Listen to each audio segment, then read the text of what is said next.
Hey y'all, I'm the old man, and apparently I'm doing music vlogs again. The other day I was watching some of my old ones, and I was like, you know, I kind of miss doing that.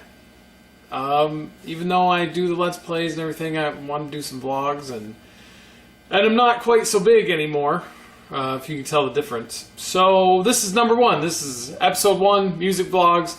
I'm not going to do like monthly CD pickups or anything like that. I'm just going to do one every so often whenever I feel like it on various things.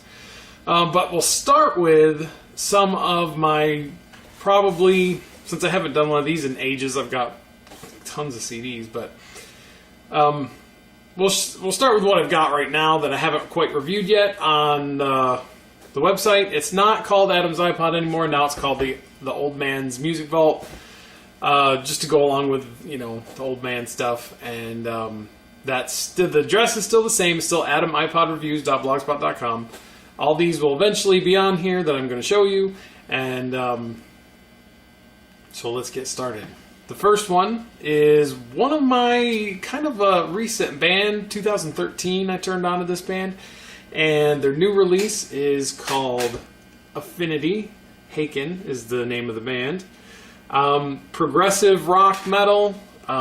This particular album, as you can tell by the cover, is very much influenced by 80s progressive rock. There we go. 80s progressive rock. And so, yes, maybe a little bit of Genesis, stuff like that. Cool packaging, 80s inspired packaging. The track list is sort of, I don't know if you can see it, get my head out of the way. But it's in sort of that old computer green font. I like it so far. I've really liked it. It's taken me a lot of listens to kind of absorb it. But I like it. I like the 80s vibe to it, of course. I'm a big 80s guy, so I really like that. I don't know if it's as good as their last one, The Mountain, but still really good. Still really enjoy it. Haven't done the full review yet. That'll be coming. Next one is from one of the guys from another one of my favorite bands. This isn't The Choir. This is Steve Hindalong's The Warbler. This was a kick-started album. Steve Hindalong is a drummer, lyricist, sometimes songwriter. Anyway, solo album, kick-started. I didn't back it. I wanted to, but sometimes these Kickstarters come at the worst time, and this was one of them. But I did buy it finally when it was released to the public. Really excellent, wonderful album. I'm really impressed with this one. Now, Steve Hindalong's never been a strong singer. It's even signed. This one is signed.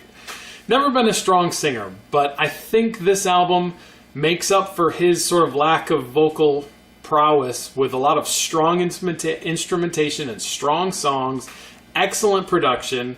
Just a great album. Probably going to make one of my top picks of the year.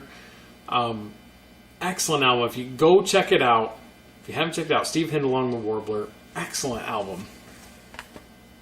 This next one, I kind of got as a lark. I was on vacation. I was like, and it's Rush, Working Men. Not a huge fan of Rush. I've never been super into Rush. But this is sort of a live album. Compilation live album, so it's got there's not a lot of packaging. It's just a simple thing. I just kind of got it just to sort of put my toes in the water with Rush, because I've thought about if I do another project like I'm doing with the Genesis project, Rush might be a contender. I don't know. So I was just kind of listening to them, seeing if I really like them. I like some songs. They're not a bad band. Just 3 really talented guys. I've just never been super into Rush, and I don't have any reason why. So I've listened to it once, need to dig into it some more. Not much more to say about that. It's Rush. You know Rush? Just Rush. Next one was another sort of vacation purchase that I don't know if I would have normally gotten. But I was on vacation. I was like, hey, I heard of that. Yeah, let's get that. And that's Amon Amarth, Yom's Viking. Amon Amarth is Viking metal. That's what they are. They're Viking metal. So I can't remember where they're from. Norway. They gotta be, right? It's Norway if they're Viking. I don't know where they're from. Anyway, death metal vocals, but really the last couple albums I bought Deceiver of the Gods, and I really enjoyed that one. Definitely have more of a power metal feel with death metal vocals, which I can be down for because I'm not a huge death metal guy.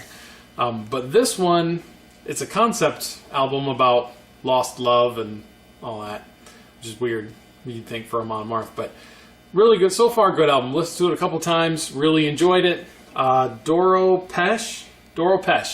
I haven't heard any of her solo stuff, but she guest vocals on one of the songs. Really good, pretty fun album. Like the last one, kind of easy on the anti-Christian sentiment, which I kind of appreciate, because they're not big fans of Christianity. But this is the media book edition. See, I know normally wouldn't get that, but I'm a sucker for good packaging, as I've said many times if you watch the videos, if you watched any of my videos. And this is the media book. It's got all really good artwork. You can't see it here. Let's see if I can figure out how to work this. I have a proper camera now. That's why I'm doing these. Special thanks to my mom who sent it to me. Really good artwork, cool booklet. And it's a good album. I like it. Again, I need to dig more into it, but so far I'm digging it. So again, special thanks to Mom for the new camera. It doesn't shoot in HD, but isn't there some saying about beggars and choosy beggars are a-holes? Isn't that the saying? That's what the saying is. Anyway. Got a couple more. Next one is got some Genesis, because I'm doing the project. Glare. Stop it, glare. Let's see if I can... There we go. This is Nursery Crime from Genesis, 1971. The first album with the classic lineup with Phil Collins and Steve Hackett, Mike Rutherford, Tony Banks, Peter Gabriel. First one with that lineup in it. I've listened to it one time. I got a lot more work to do on this one. I listened to it one time.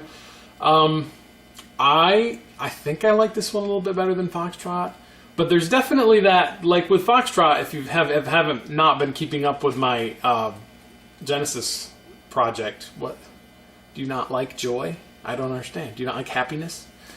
You should go check them out. Like with Foxtrot, there's a lot of sort of high intellectual, ideas. Not that's a big deal, but there's definitely, for me, there was an emotional disconnect with Foxtrot. And a little bit of that here, but I'm going to have to get more into it. Like I said, I've only listened to it once, so I got a lot more work to do on it. But I did enjoy the first run-through was really enjoyable, so I always love hearing Peter Gabriel's voice. One more.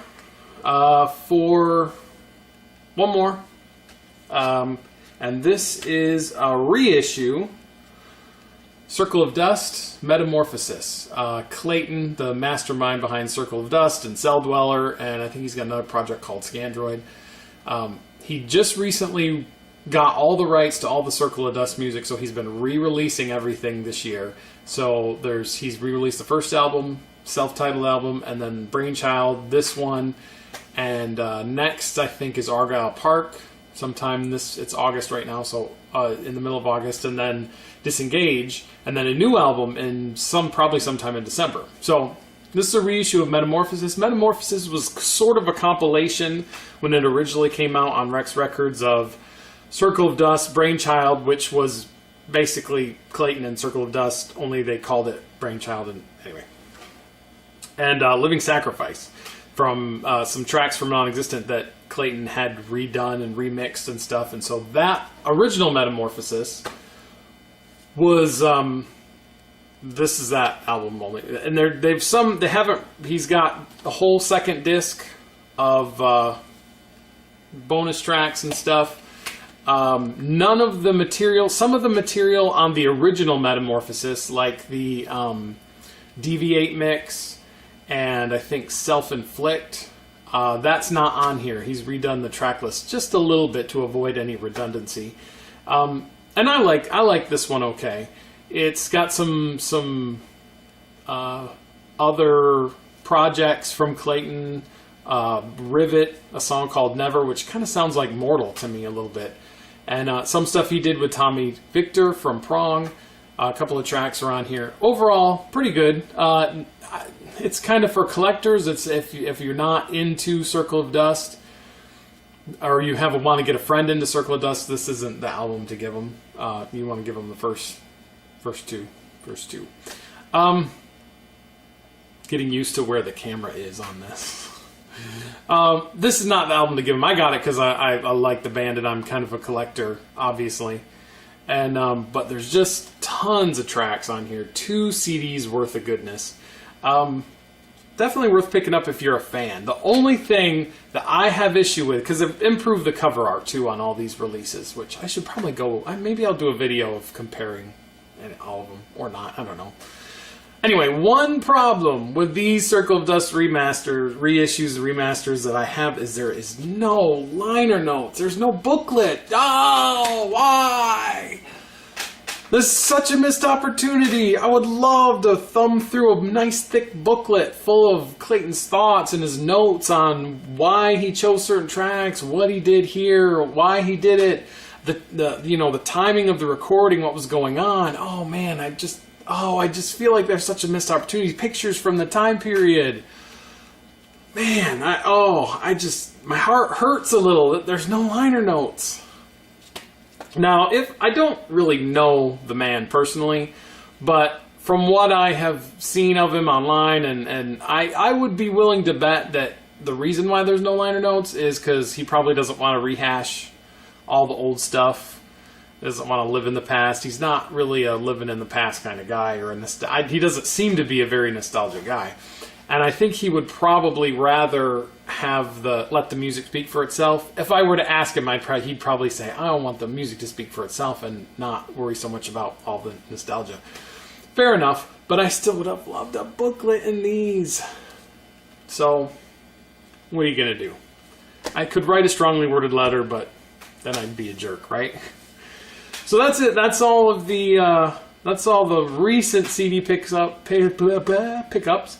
Still working on the Genesis project, which this month's CD, this is Nursery Crime, like I said. We did Abacab, and then, let's see, next, after Nursery Crime is going to be the self-titled, then Wind and Wuthering, then Calling All Stations. Why Calling All Stations? Calling All Stations. And then Lamb Lies Down on Broadway. We're going to finish big. And that's it. So thank you for watching. I hope these videos start turning out better with the new camera. Thank you, Mom, for the new camera.